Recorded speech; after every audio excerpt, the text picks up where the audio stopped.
เยี่ยมยามมาเที่ยวให้สนุกสนานมาเยี่ยมยามเมืองงามลิยง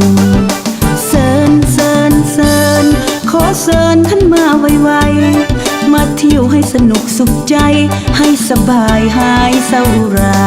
เมืองลิยงมีผู้คนมากหลายมีนิสัยจิตใจดีงามแล้วเฮาจะพาเยี่ยมยามถิ่นที่งามปักมีริแบ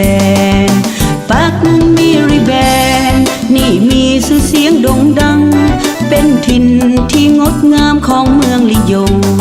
แล้วใครได้มาเที่ยวชมสุขใจล้นจนลืมบ่ลงลืมบ่ลงลืมบ่ลงลืมบ่ลง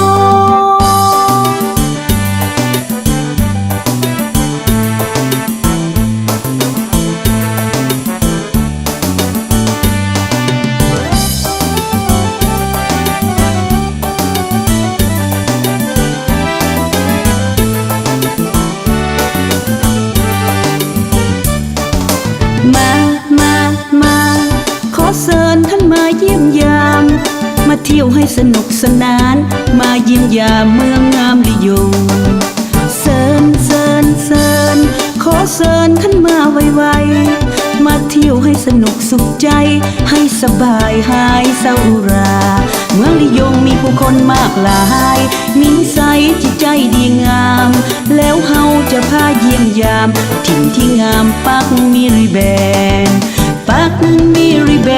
นนี่มีชื่อเสียงโด่งดัง